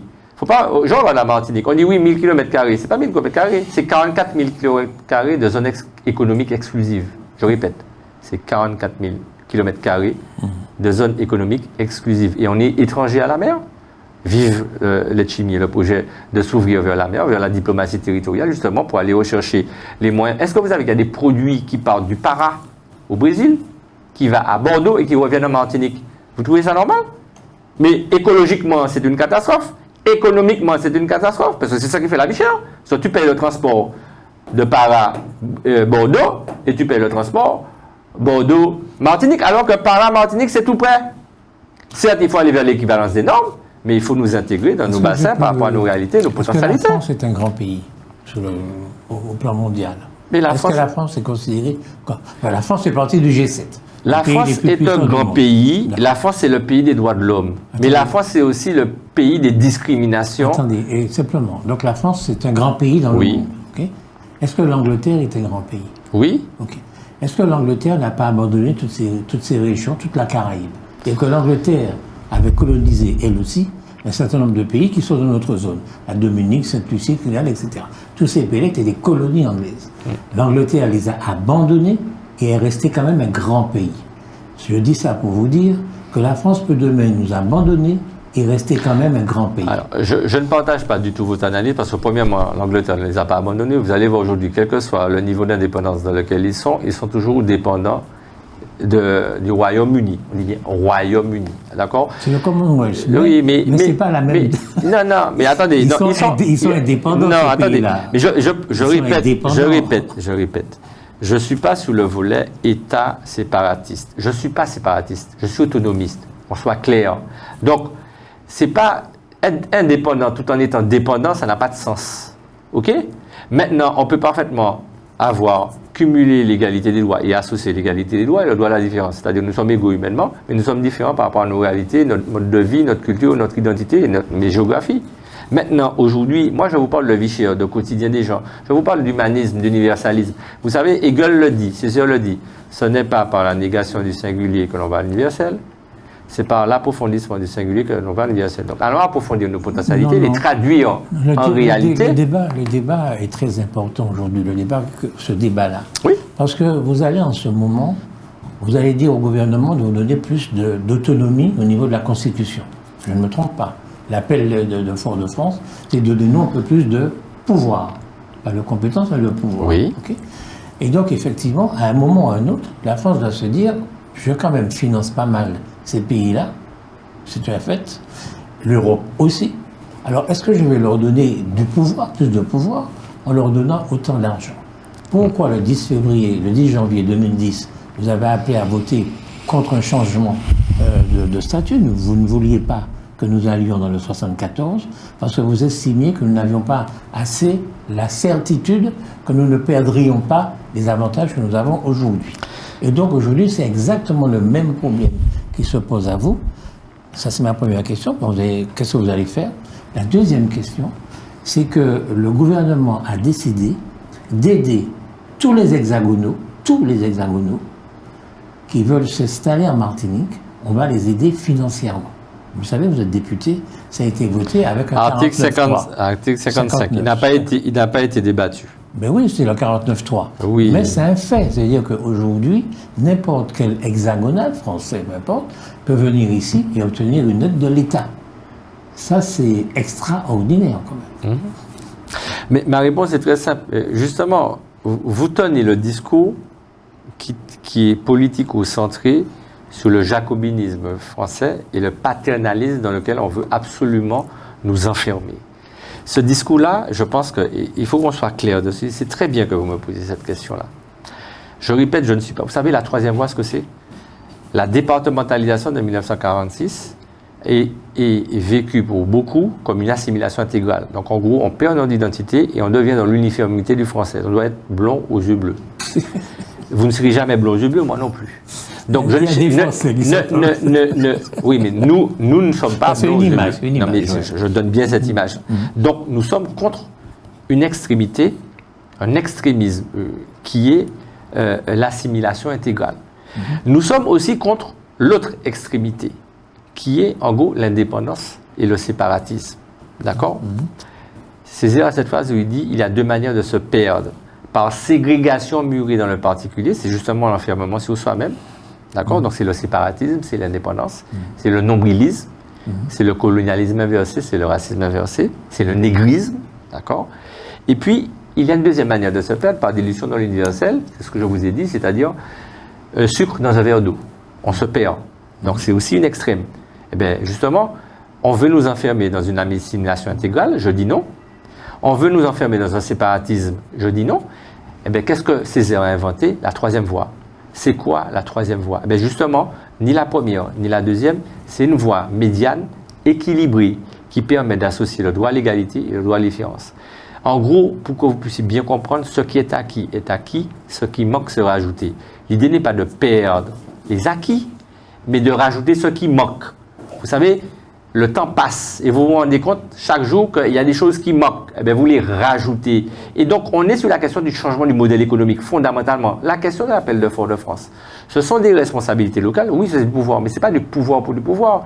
Le mécanicien, s'il n'a pas sa boîte à outils pour réparer la voiture, il ne peut pas réparer la voiture. Vous connaissez un mécanicien avec deux mains, il n'a pas des outils, il n'y moteur pour réparer. Qui m'a dit qu'il n'a pas des outils? Il faut qu'il ait des outils. Donc, il a une boîte à outils. Eh bien, l'appel de Fort-de-France, c'est une boîte à outils.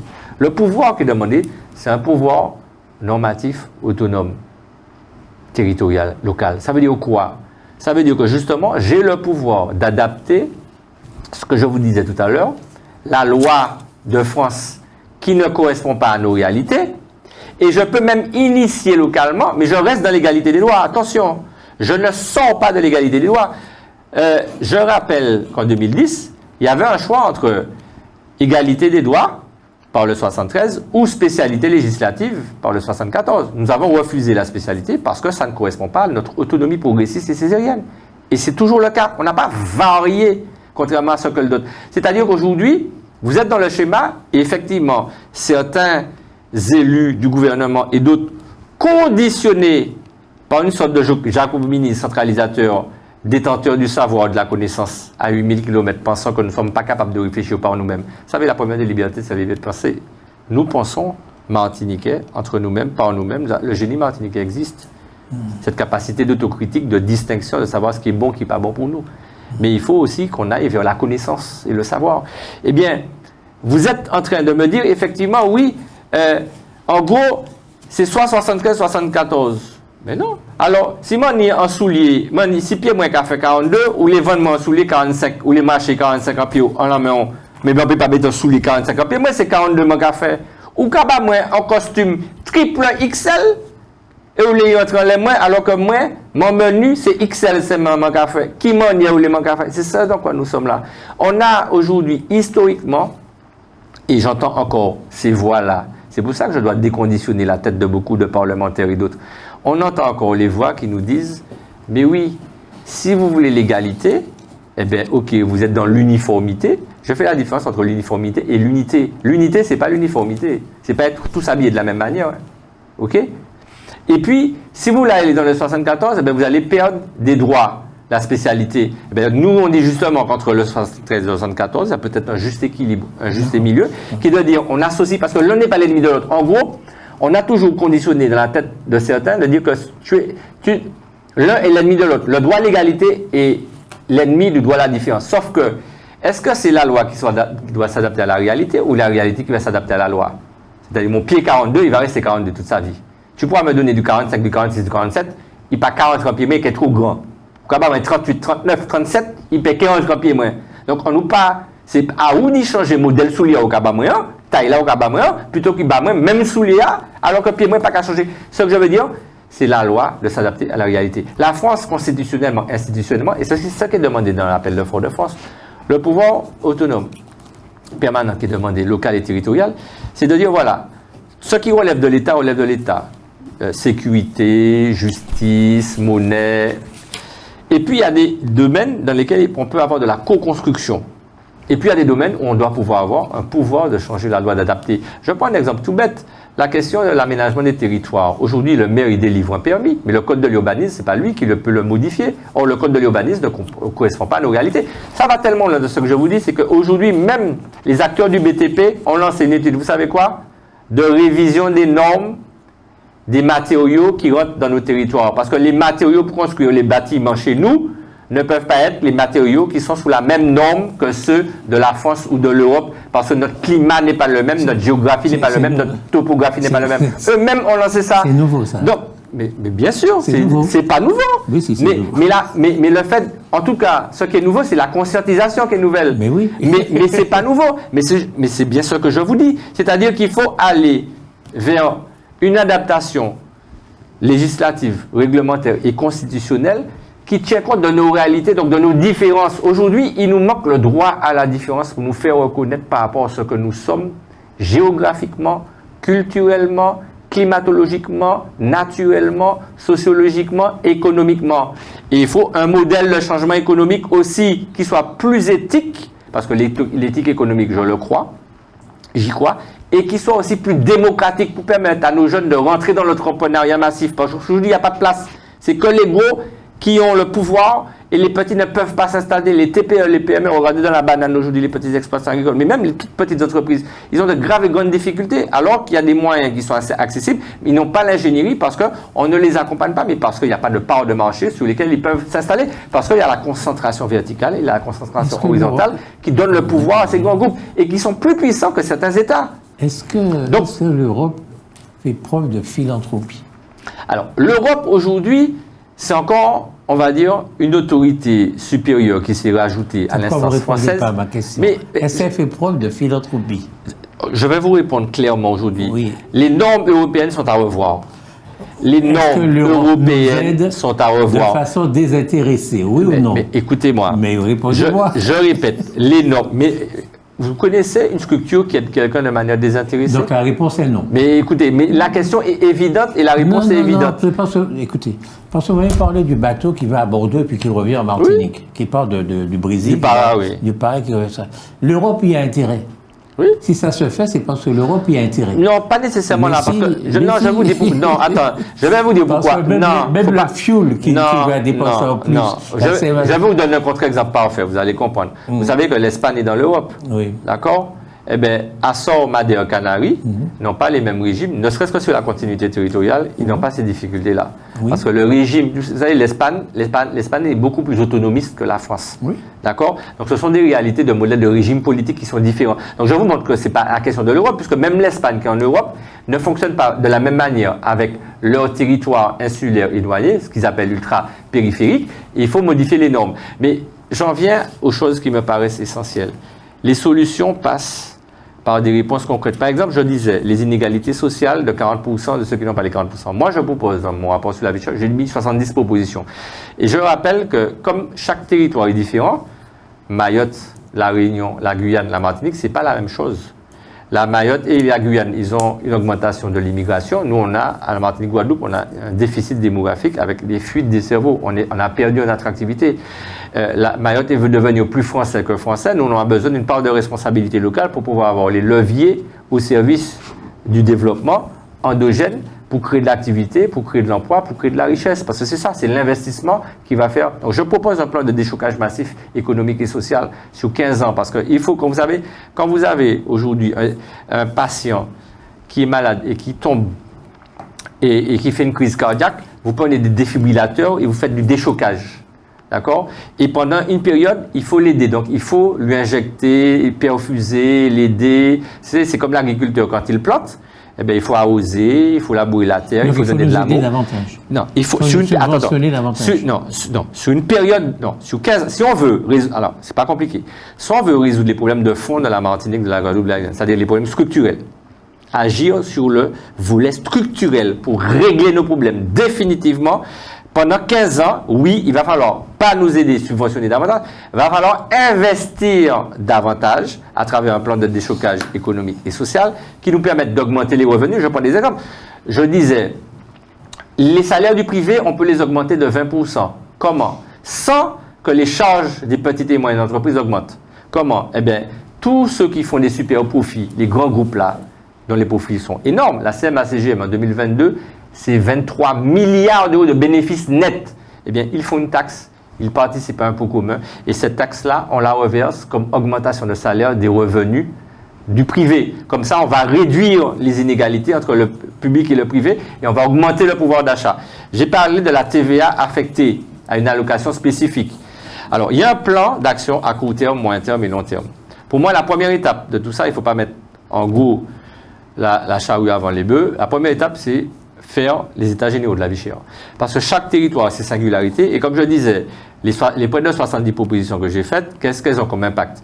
En gros, chacun prend les ingrédients qu'il veut et fait sa propre recette. Ce qui fait que chacun peut personnaliser et avoir un costume à sa taille. Avoir des chaussures à sa taille et des vêtements à la taille. Et manger ce qui lui convient. D'accord? Donc, Mayotte peut faire sa part. Nous pouvons faire notre part. La Guyane, la Guadeloupe, chacun fait sa part. Il y a des mesures pour tout le monde. Donc, ça satisfait tout le monde. C'est un panier commun, chacun se sert. Eh bien, pour commencer, il faut faire les états généraux de la vie chère. Parce que les états généraux de la vie chère, dans chaque territoire, permet justement à chaque territoire à réunir toutes les forces vives. Les grands groupes, je ne veux pas les écarter, je ne suis pas en train de les... Et on fait une grand-messe, quoi. Comme d'habitude, pas une messe. Non, pas une messe. Non, pas une messe. On fait une réunion, pas une ou plusieurs ateliers de concertation sur les sujets différents, continuité territoriale, continuité numérique, modèle économique, agriculture, pêche, etc. Tout ce qui fait la vie au quotidien des gens. Et on met une feuille de route en place ensemble. C'est-à-dire, qu'est-ce qu'on fait d'abord les premiers jours, la première année, la deuxième année, on a une feuille de route qui est concertée avec un consensus minimum et qui est pilotée à la fois avec des partenaires privés et publics. État, institutions locales, grands groupes, corps intermédiaires, donc syndicats, TPE, PME, citoyens, tout le monde, toute la société est représentée. Et quand tu fais cette feuille de route-là, on définit ce qui est prioritaire, ce qui est urgent, ce qui est à faire en premier, parce qu'on ne pourra pas tout faire en même temps. Mais il faut lancer les chantiers simultanément. Et donc, par rapport à ça, une fois qu'on a fait les états généraux derrière, on peut pouvoir, à travers la feuille de route, moi je pense aux exonérations importantes qui peuvent être données aux entreprises pendant 10 ans, exonération de charges fiscales et sociales, complète, sous condition de recrutement, parce que ça va créer de l'emploi, qui va donner un revenu et qui va donner du pouvoir d'achat. Je pense à la diplomatie territoriale. Pourquoi? Bien sûr, il faudra faire une équivalence des normes, parce que quand on a des États qui ont des normes différentes, il faut qu'on puisse avoir des normes qui nous permettent de pouvoir commercer et d'avoir véritablement... Il faut qu'on arrête l'interview, parce qu'on a déjà dépassé le temps. Mais une question que je souhaite vous poser. Imaginons que nous ayons fait faire des voiliers, que nous fassions des voiliers ici à Martinique, dans les chantiers d'insertion, par exemple, des voiliers. Et puis, on prend ces voiliers et on va chercher des produits dans l'Amérique du Sud, où les produits sont beaucoup moins chers, des voiliers parce qu'on n'aura pas à payer le fuel, mais la lentille qu'elle arrive aujourd'hui ou demain, c'est pas très important, donc voilà. Si on imagine une économie comme ça, est-ce que vous pensez que l'Europe, qui ne sera plus dans ce cursus économique, est-ce que l'Europe va continuer à nous aider? Il faut modifier les règles de l'Europe pour que les règles continuent à nous aider. Pour moi, c'est clair. Et l'exemple que vous venez de prendre est très important. Je vais vous dire pourquoi. L'exemple est très important parce que c'est justement une des propositions que je fais. Aujourd'hui, on a nos potentialités propres, naturelles, d'accord, maritimes, sous-marines, biodiversité, écosystémique.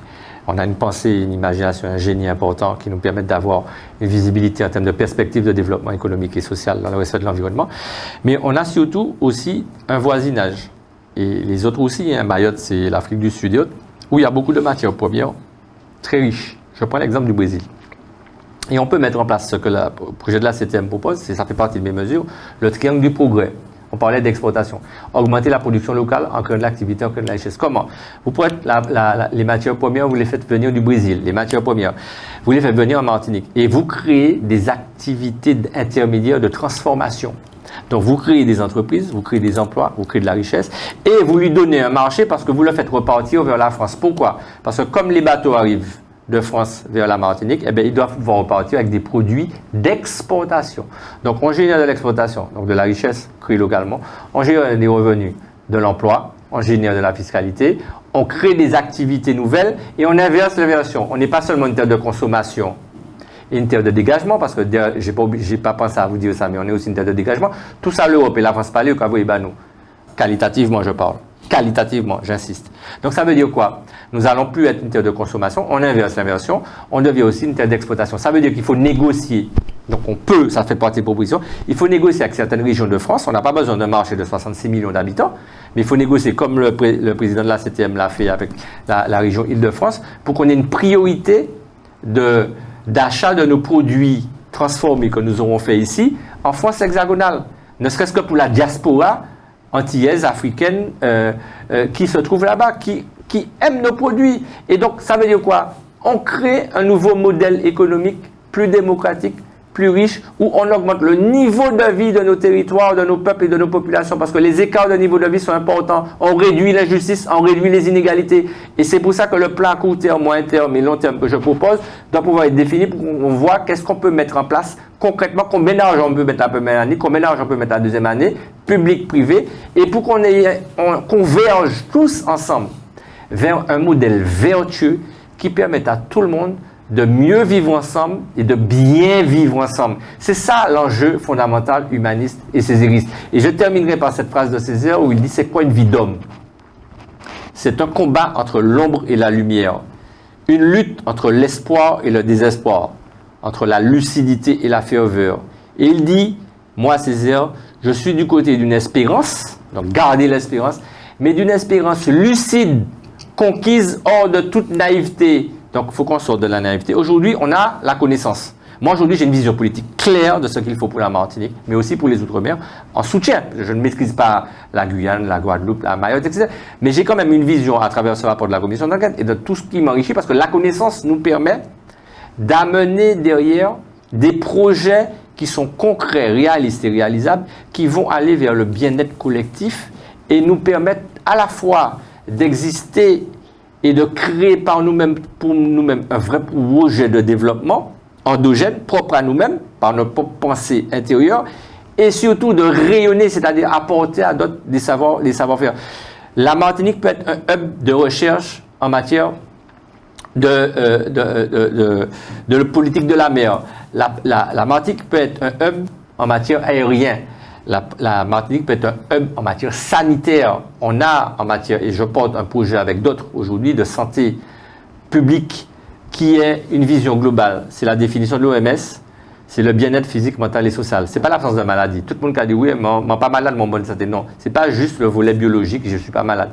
C'est le bien-être physique, mental et social. C'est une seule santé pour tous. C'est à la fois la santé environnementale, la santé animale, la santé biologique, avec bien sûr la formation occidentale de la médecine, mais qui est associée aussi à la médecine traditionnelle locale. Parce que nous avons nos remèdes rasiers aussi, qui doivent pouvoir participer à tout cela. Donc aujourd'hui, nous avons tous les ingrédients, toutes les potentialités. Moi, j'ai une vision politique, et les progressistes et césaristes que nous sommes aujourd'hui, le plus large que possible, nous voulons aider ce pays avec cette vision à nous projeter à travers un projet qui a du sens, qui est concret, qui est réaliste au service de l'humain, au sens général. Et je suis déterminé. Et ce qui est important, c'est qu'on peut le mettre en place à court terme, moyen terme et long terme, de manière progressive, mais de manière réelle et surtout de manière concertée, dans un consensus qui permettra à tout un chacun de trouver sa place. ONews Radio, toute l'actualité nationale et des Outre-mer.